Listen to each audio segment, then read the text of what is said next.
जय हिंद साथियों, नमस्कार। स्वागत है मित्र आप सभी का आपके अपने चैनल पर। आप लोग फटाफट क्लास में आ जाएं, क्लास स्टार्ट हो चुकी है। आज की इस क्लास में हम लोग यूपी पुलिस री एग्जाम के लिए मॉडल पेपर को हल करने वाले हैं, जिसमें जीके और हिंदी जो है ये हम कंप्लीट करवा देंगे। बाकी मैथ और रीजनिंग जो है ये सर के द्वारा कंप्लीट कराया जाएगा। तो सभी मित्र क्लास में आ जाएंगे और एक बार मिलकर क्लास को शेयर कर देंगे, ताकि और भी फ्रेंड्स हमारे साथ जुड़ सके, उन्हें भी इस क्लास का लाभ मिल सके। तो चलिए आज की इस बेहतरीन क्लास की शुरुआत करते हैं और पहला क्वेश्चन जो है आपके सामने रखते हैं। मित्र पहला क्वेश्चन जो है ये जीके से संबंधित है। बताइएगा इसका राइट आंसर क्या हो जाएगा। किस दर पर भारतीय रिजर्व बैंक वाणिज्य बैंकों से उधार लेता है? किस दर पर भारतीय रिजर्व बैंक वाणिज्य बैंकों से धन उधार लेता है, यह आपसे पूछ रहा है। बताइएगा इसका राइट आंसर क्या हो जाएगा। तो याद रखना इसका जो राइट आंसर हो जाएगा, भारतीय रिजर्व बैंक जो है ये वाणिज्य बैंक से किस दर पर उधार लेता है? रिवर्स रेपो दर पर। ऑप्शन क्या हो जाएगा? सी यहाँ बिल्कुल परफेक्ट हो जाएगा। जो भी भाई बहन हमारे बता रहे हैं रिवर्स रेपो दर बिल्कुल सही हो जाएगा। नेक्स्ट क्वेश्चन आपके सामने है। भारत का उपराष्ट्रपति बनने के लिए न्यूनतम आयु कितनी होनी चाहिए? भारत का उपराष्ट्रपति बनने के लिए न्यूनतम आयु कितनी होनी चाहिए? बताइएगा इसका राइट आंसर क्या हो जाएगा। तो याद रखना भारत का उपराष्ट्र बनने के लिए 35 वर्ष न्यूनतम आयु होनी चाहिए। राइट आंसर हो जाएगा ऑप्शन नंबर बी। जो भी भाई बहन जो भी मित्र हमारे बता रहे हैं ऑप्शन नंबर बी बिल्कुल सही हो जाएगा।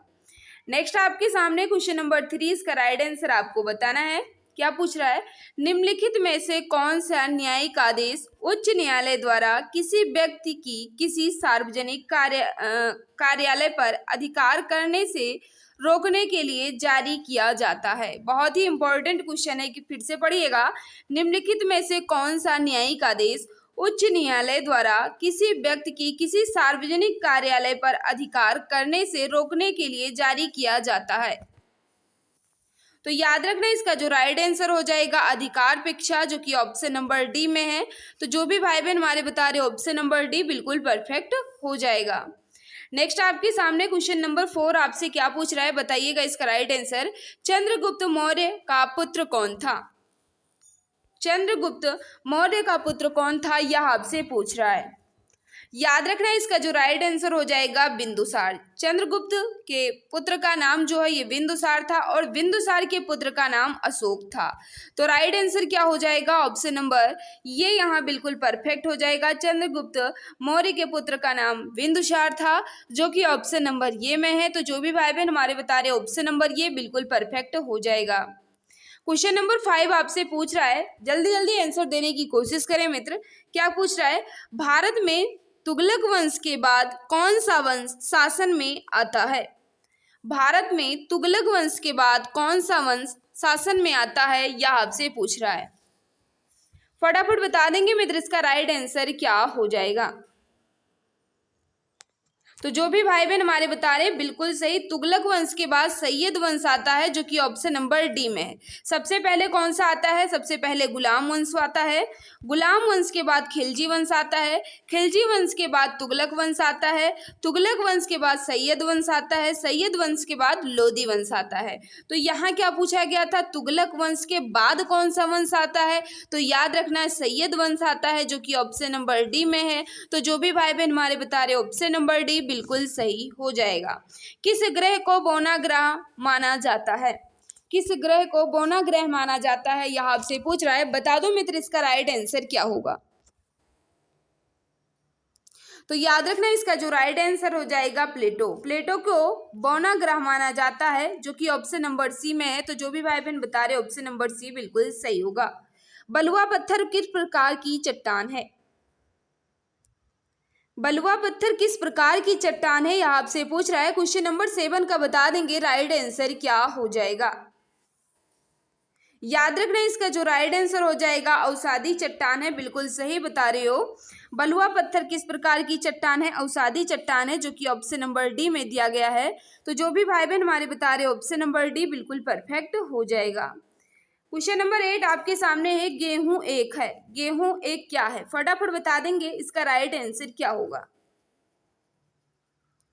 तो याद रखना गेहूं एक औषधि है, जो कि ऑप्शन नंबर बी में है। जो भी भाई बहन हमारे बता रहे ऑप्शन नंबर बी बिल्कुल सही हो जाएगा।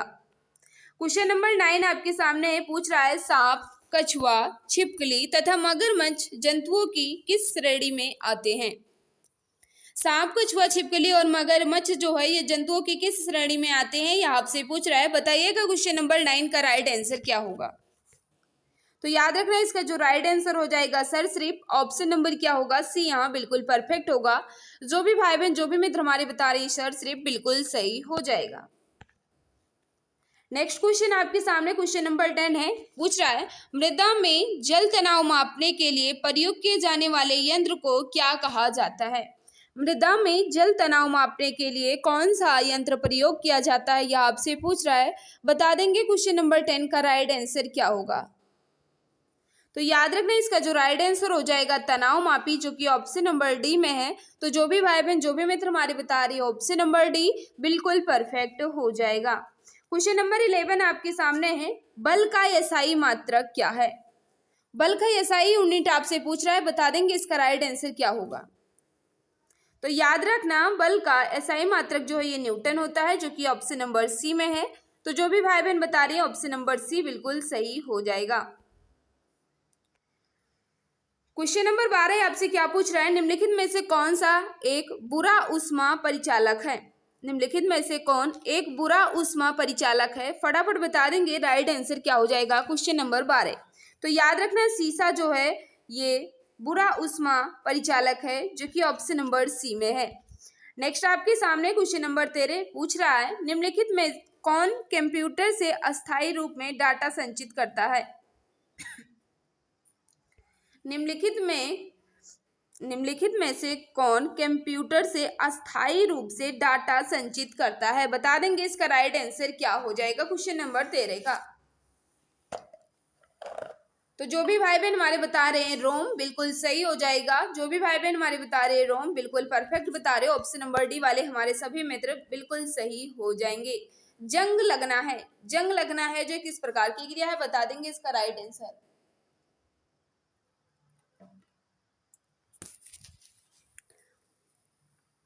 तो बिल्कुल सही जो भी भाई बहन हमारे बता रहे हैं रेडॉक्स अभिक्रिया, ऑक्सीकरण यम अपचयन, बिल्कुल सही बता रहे हो। जंग लगना किस प्रकार की अभिक्रिया है, रेडॉक्स अभिक्रिया, जो कि ऑप्शन नंबर सी में है। जो भी भाई बहन बता रहे हैं ऑप्शन नंबर सी बिल्कुल सही होगा। निम्नलिखित में से कौन सा एक धूम कोहरे का घटक नहीं है।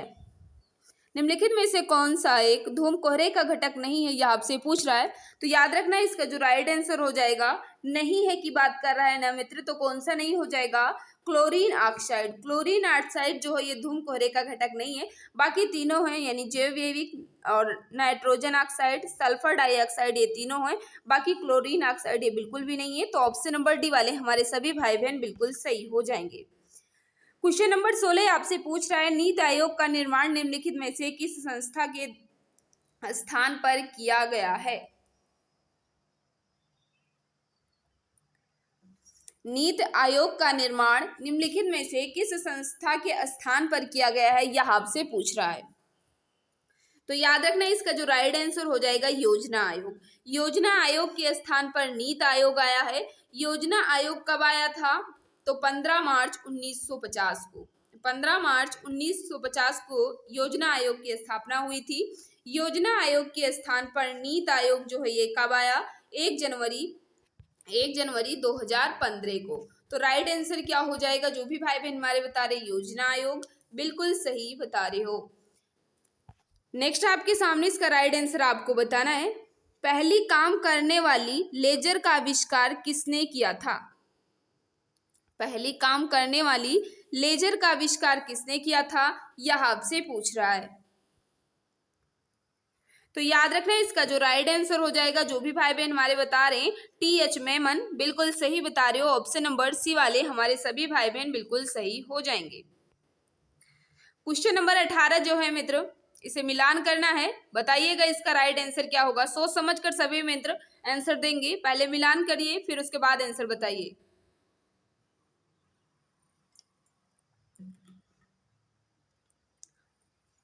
तो सभी को पता है कि इसमें जो जानते हो उसे पहले मिलान कीजिए, या नहीं जानते ये मतलब नहीं है।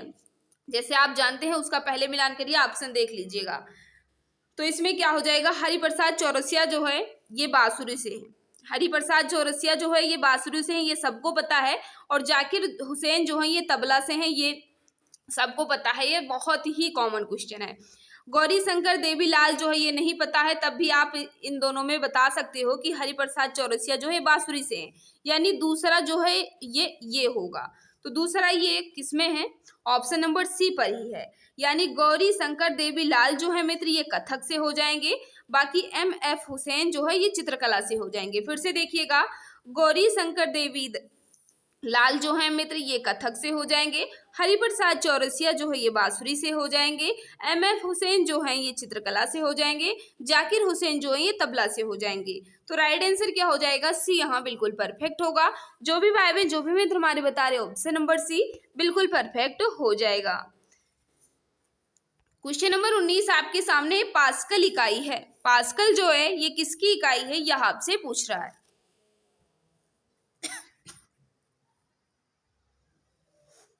तो याद रखना दाब का एसआई मात्रक जो ये पास्कल होता है। तो राइट आंसर क्या हो जाएगा, ऑप्शन नंबर बी। जो भी भाई बहन हमारे बता रहे हैं दाब बिल्कुल सही हो जाएगा। क्वेश्चन नंबर 20 आपके सामने है, दी सेल आउट नामक पुस्तक के लेखक कौन है। दी सेल आउट नामक पुस्तक के लेखक कौन है, फटाफट बता देंगे इसका राइट आंसर क्या हो जाएगा। तो 20 का जो राइट आंसर हो जाएगा पाल बेट्टी, बिल्कुल सही बता रहे हो, ऑप्शन नंबर ये वाले हमारे सभी भाई बहन बिल्कुल सही हो जाएंगे। क्वेश्चन नंबर 25 आपके सामने, इसका राइट आंसर बताना है। हाल ही में किस तिथि को विश्व पोलियो दिवस मनाया गया। हाल ही में किस तिथि को विश्व पोलियो दिवस के रूप में मनाया गया है, यह आपसे पूछ रहा है, बता देंगे इसका राइट आंसर क्या होगा। तो याद रखना इसका जो राइट आंसर हो जाएगा 24 अक्टूबर। 24 अक्टूबर को विश्व पोलियो दिवस के रूप में मनाया जाता है। तो राइट आंसर क्या हो जाएगा, ऑप्शन नंबर सी। जो भी भाई बहन हमारे बता रहे हैं ऑप्शन नंबर सी बिल्कुल सही हो जाएगा। नेक्स्ट क्वेश्चन आपके सामने क्वेश्चन नंबर 26 है, इसका राइट आंसर आपको बताना है। निम्नलिखित में से किस डायरेक्टर को भारत में रूसी फिल्म महोत्सव का ब्रांड एम्बेसडर नियुक्त किया गया।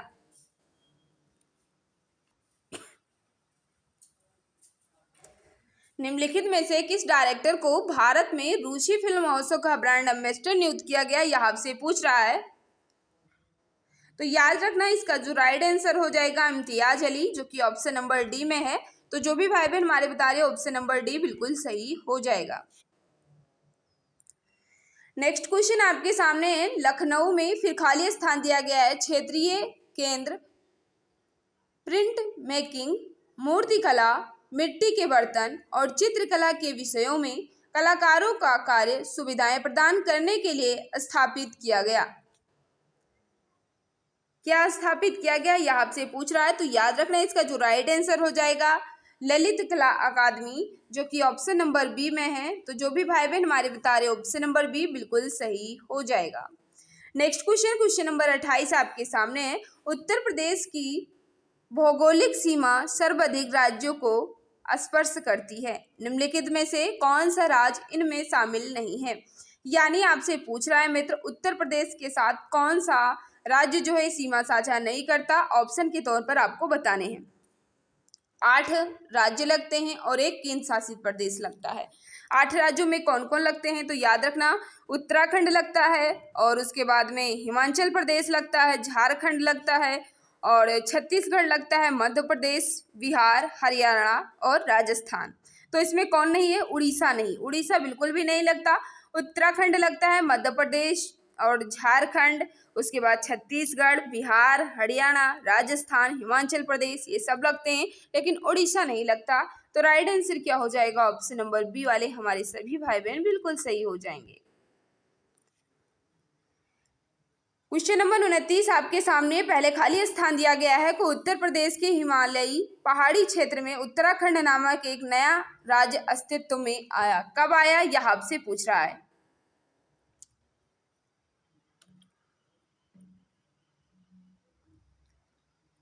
तो बिल्कुल सही है, जो भी भाई बहन बता रहे हैं 9 नवंबर 2000 को उत्तराखंड अस्तित्व में आया। बिल्कुल सही बता रहे हो, उत्तर प्रदेश से अलग होकर। नेक्स्ट आपके सामने क्वेश्चन नंबर 30 आपसे पूछ रहा है, उत्तर प्रदेश में योगी आदित्यनाथ सरकार ने केंद्रीय मानव संसाधन विकास मंत्रालय के साथ मिलकर उत्तर प्रदेश में फिर खाली स्थान दिया गया है सुधार के लिए महत्वपूर्ण ढांचा विकसित करने का कदम उठाया है। किस चीज के सुधार के लिए यह आपसे पूछ रहा है? तो याद रखना, विद्यालय शिक्षा सुधार के लिए ऑप्शन क्या हो जाएगा, ये यहाँ बिल्कुल परफेक्ट हो जाएगा। नेक्स्ट क्वेश्चन आपके सामने क्वेश्चन नंबर 31 है, इसका राइट आंसर आपको बताना है। पहले खाली स्थान दिया गया है, उत्तर प्रदेश के सबसे शानदार लोक नृत्यों में से एक है। इस शैली में एक मुश्किल संतुलन नृत्य शामिल है जिसमें एक घूंघट काढ़े महिला नर्तक सर पर लकड़ी के पिरामिड के मंच पर एक साथ 108 लैंप रख कर नृत्य करती है। वो कौन सा लोक नृत्य है, यह आपसे पूछ रहा है। बता दो इसका राइट आंसर क्या होगा। याद रखना, इसका जो राइट आंसर हो जाएगा चरकुला। चरकुला नृत्य में मित्र एक स्त्री होती है जो घूंघट काढ़े रहती है और इसके सर पर लकड़ी के पिरामिड के मंच में 108 दिए या लैंप होते हैं। तो राइट आंसर क्या हो जाएगा चरकुला नृत्य में? ऑप्शन नंबर डी वाले हमारे सभी भाई बहन बिल्कुल सही हो जाएंगे। क्वेश्चन नंबर 32 आपसे क्या पूछ रहा है, उत्तर प्रदेश के फिर खाली स्थान दिया गया है में बुद्ध ने अपना पहला उपदेश दिया और अपनी कार्यविधि की नींव रखी। कहाँ, यह आपसे पूछ रहा है। याद रखना, इसका जो राइट आंसर हो जाएगा उत्तर प्रदेश के सारनाथ में बुद्ध ने अपना पहला उपदेश दिया था, यहीं से अपनी कार्यविधि की नींव रखी थी। ऑप्शन नंबर सी यहाँ बिल्कुल सही हो जाएगा। क्वेश्चन नंबर 33 आपके सामने, इसका राइट आंसर बताना है। निम्नलिखित में से कौन सा पदार्थ बिजली का कुचालक है परंतु ताप का सुचालक है? बहुत ही इंपॉर्टेंट क्वेश्चन है। निम्नलिखित में से कौन सा पदार्थ जो है ये बिजली का जो है ये कुचालक है लेकिन ताप का सुचालक है? फटाफट बता देंगे क्वेश्चन नंबर 33 का राइट आंसर क्या होगा। तो याद रखना, इसका जो राइट आंसर हो जाएगा आभ्रक हो जाएगा, जो कि ऑप्शन नंबर डी में है। तो जो भी भाई बहन हमारे बता रहे ऑप्शन नंबर डी बिल्कुल परफेक्ट होगा। अधिकांश कीट किस प्रकार श्वास लेते हैं? अधिकांश कीट जो है ये किस प्रकार सांस लेते हैं? क्वेश्चन नंबर 34 का बताएंगे राइट आंसर। याद रखना, इसका जो राइट आंसर हो जाएगा ट्रेकिया प्रणाली द्वारा अधिकांश कीट जो है ये सांस लेते हैं। तो राइट आंसर हो जाएगा option number D. Question number 36 आपसे पूछ रहा है, रिजर्व बैंक ऑफ इंडिया की स्थापना किस वर्ष हुई है? रिजर्व बैंक ऑफ इंडिया की स्थापना जो है ये किस वर्ष हुई है? फटाफट बता देंगे राइट आंसर क्या होगा। तो जो भी भाई बहन हमारे बता रहे हैं 1 अप्रैल 1935 बिल्कुल सही बता रहे हो। ऑप्शन नंबर डी वाले हमारे सभी भाई बहन बिल्कुल सही हो जाएंगे। उत्तर प्रदेश राज्य का राज्य पक्षी कौन सा है? उत्तर प्रदेश राज्य का राज्य पक्षी कौन सा है? फटाफट बता देंगे इसका राइट आंसर क्या होगा। तो याद रखना, इसका जो राइट आंसर हो जाएगा सारस या क्रोंच। ऑप्शन नंबर क्या होगा डी यहाँ बिल्कुल परफेक्ट हो जाएगा। क्वेश्चन नंबर 38 आपके सामने है, किसी ग्राम पंचायत द्वारा उप प्रधान को पद से हटाने के लिए कम से कम कितनी पंचायत सदस्यों का समर्थन आवश्यक है? तो याद रखना है कितनी पंचायत सदस्यों का समर्थन आवश्यक होता है? तो याद रखना 2/3। ऑप्शन नंबर डी यहाँ बिल्कुल परफेक्ट हो जाएगा। जो भी भाई बहन हमारे बता रहे ऑप्शन नंबर डी बिल्कुल सही होगा। यहाँ मैंने जीके को अच्छे से कंप्लीट कर लिया है। अब हम हिंदी की तरफ चलते हैं। मित्र, हिंदी के क्वेश्चन पर आने से पहले हम आपको बताना चाहेंगे, अगर आप यूपी पुलिस एग्जाम की तैयारी कर रहे हैं तो ये रामबाण ई बुक आपके लिए काफ़ी ज़्यादा इम्पोर्टेंट है, जिसमें सारे सिलेबस को अच्छे ढंग से कंप्लीट किया गया है। जीके और यूपी जीके भी है, हिंदी, मैथ और रीजनिंग को अच्छे ढंग से समझाया गया है।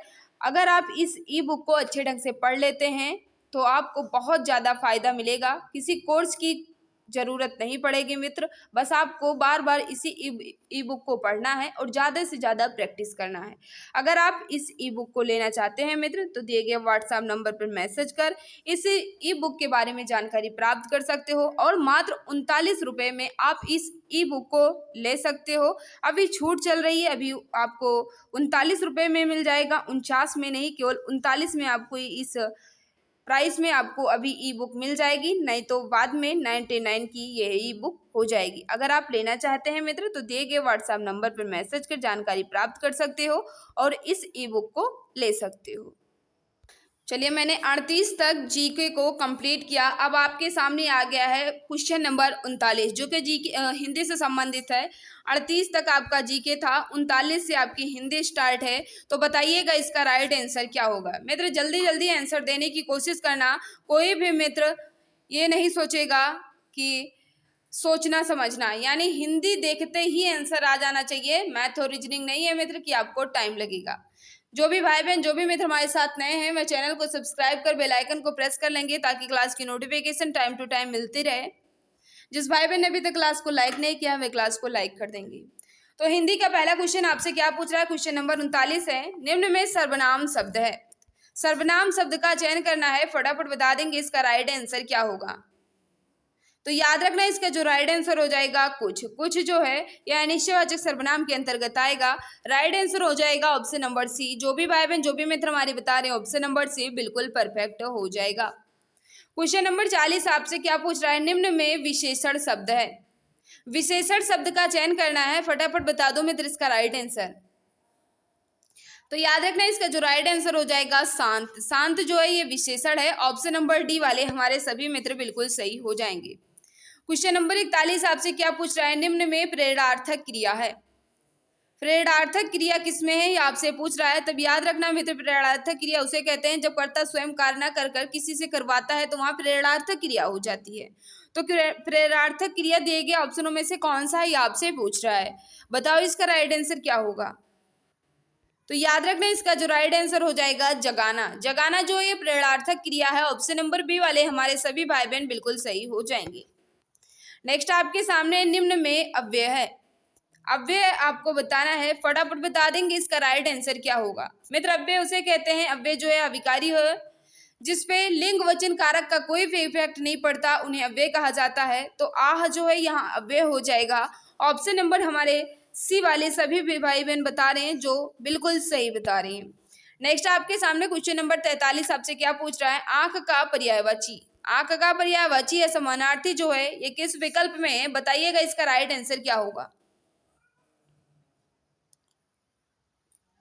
याद रखना इसका जो राइट आंसर हो जाएगा लोचन।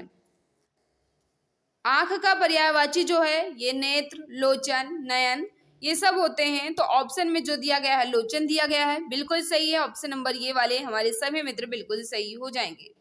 क्वेश्चन 44 आपसे क्या पूछ रहा है, मन रे तन कागद का पुतला लागे बींद विनस जाए छिन में गर्भ करे क्या इतना। इन पंक्ति में कौन सा रस है। ये जो पंक्ति लिखी गई है इस पंक्ति में कौन सा रस निहित है। फटाफट बता देंगे इसका राइट आंसर क्या होगा। मन रे तन कागद का पुतला लागे बूंद विनस जाए छिन में गर्भ करे क्या इतना। तो याद रखना इसका जो राइट आंसर हो जाएगा शांत रस। शांत रस का स्थायी भाव जो है ये निर्वेद होता है, यह आपको याद रखना है। नेक्स्ट आपके सामने निर्देश दिया गया है प्रश्न संख्या 45 एवं 46 के लिए। शब्दों के अर्थ विकल्पों में दिए गए हैं, इनमें कोई एक विकल्प गलत है अर्थात उस शब्द का अर्थ नहीं है, उस विकल्प का चयन कीजिए। यानी तक्षक का अर्थ जो है ये किस विकल्प में नहीं है। फटाफट बता दो क्वेश्चन नंबर 45 का राइट आंसर क्या होगा। तक्षक का अर्थ जो है ये किस विकल्प में नहीं दिया गया है। तो याद रखना तक्षक का अर्थ बढ़ई भी होता है, सूत्रधार भी होता है और विश्वकर्मा भी होता है। लेकिन बात करें मित्र शिलान्यास का बिल्कुल भी नहीं होता। तो यही इसका राइट आंसर हो जाएगा क्योंकि पूछ रहा है उस शब्द का अर्थ नहीं है, गलत का बताना था। तो शिलान्यास बिल्कुल भी नहीं होगा। ऑप्शन नंबर सी वाले हमारे सभी मित्र बिल्कुल सही हो जाएंगे। इसका भी बताना है कि भाव का अर्थ जो है ये किस विकल्प में नहीं है। यानी भाव के 3 अर्थ दिए गए हैं लेकिन एक नहीं है, वह बताना है कौन सा नहीं है। तो याद रखना भाव का अर्थ जो है ये दर होता है। यानी पूछते नहीं है कि किस भाव से दिए किस दर से दिए। तो भाव का अर्थ जो है ये दर भी होता है और भाव का अर्थ विचार भी होता है कि आप अपना भाव दीजिए, आप अपना मत बताइए। तो ये विचार भी होता है, अभिप्राय भी होता है, लेकिन भवन नहीं होता। भाव का अर्थ भवन बिल्कुल भी नहीं होता है। तो यही इसका राइट आंसर हो जाएगा। यानी ऑप्शन नंबर ये वाले हमारे सभी भाई बहन बिल्कुल सही हो जाएंगे। आगे फिर निर्देश दिया गया है प्रश्न संख्या 47 और 48 के लिए रिक्त स्थानों की पूर्ति दिए गए विकल्पों से कीजिए। एक वाक्य लिखा गया है, फिर खाली स्थान है, इसमें बताना है कि कौन सा शब्द फिल करें ताकि यह वाक्य जो है यह अर्थपूर्ण वाक्य बन जाए। पूछ रहा है आज के वैज्ञानिक नए नए फिर खाली स्थान दिए गए हैं द्वारा हमारे जीवन को सुखमय बना रहे हैं। इसमें क्या फिल करें ताकि यह वाक्य जो है ये पूर्ण रूप ले ले। तो याद रखना आज के वैज्ञानिक नए नए आविष्कारों द्वारा हमारे जीवन को सुखमय बना रहे हैं। तो राइट आंसर क्या हो जाएगा? आविष्कारों। ऑप्शन नंबर बी वाले सभी मित्र बिल्कुल सही हो जाएंगे। नेक्स्ट आपके सामने क्वेश्चन नंबर 48 है। यदि इस रोग को आरंभ में ही काबू ना पाया गया तो यह खाली स्थान हो सकता है। क्या फिल करें मित्र? फटाफट बताओ इसका राइट आंसर।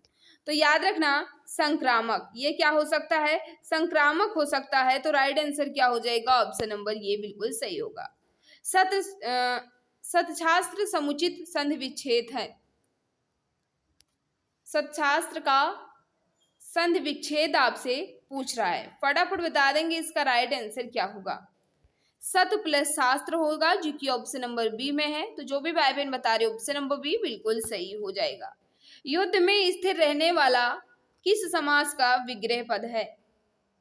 युद्ध में स्थिर रहने वाला किस समास का विग्रह पद है? तो याद रखना इसमें अलूक तत्पुरुष है जो कि ऑप्शन नंबर बी में है। तो जो भी भाई बहन बता रहे ऑप्शन नंबर बी बिल्कुल सही होगा। निम्न में से कौन पदबंध का भेद नहीं है? पदबंध का भेद नहीं है आपसे पूछ रहा है, फटाफट बता दो क्वेश्चन नंबर 52 का राइट आंसर क्या होगा। याद रखना इसका जो राइट आंसर हो जाएगा विशेषण उपबंध पदबंध होता है, बिल्कुल होता है। क्रिया पदबंध होता है, बिल्कुल होता है। संज्ञा पदबंध होता है, लेकिन अव्यय पदबंध नहीं होता। तो राइट आंसर क्या हो जाएगा? यही इसका राइट होगा। ऑप्शन नंबर बी वाले हमारे सभी मित्र बिल्कुल सही होंगे। क्वेश्चन नंबर 53 आपसे पूछ रहा है वह बहुत अच्छा लड़का है मैं वह कौन सा सर्वनाम है? वह बहुत अच्छा लड़का है मैं वह कौन सा सर्वनाम है? Question number 53। तो याद रखना वह जो ये निश्चयवाचक सर्वनाम हो जाएगा। ऑप्शन नंबर ये वाले हमारे सभी मित्र बिल्कुल सही होंगे। फिर निर्देश दिया गया है प्रश्न संख्या 54 से 56 के लिए निम्नलिखित वाक्यों में रेखांकित शब्द के विलोम के लिए चार विकल्प दिए गए हैं। उचित विकल्प छांटकर उसे चिन्हित करें। वाक्य लिखा गया है भारतीय लोक जीवन में योग को अति महत्वपूर्ण समझा जाता है। अब यहाँ जो रेखांकित किया गया है ये योग है। योग का विलोम किस विकल्प में है यह आपसे पूछ रहा है। योग का विलोम जो है मित्र ये क्या होता है? तो सभी को पता है योग का विलोम जो है ये भोग होता है जो कि ऑप्शन नंबर बी में है। तो जो भी भाई बहन हमारे बता रहे ऑप्शन नंबर बी बिल्कुल सही हो जाएगा। क्वेश्चन नंबर 55 आपके सामने है। उसका उत्तरीय उस पर बहुत जच रहा है।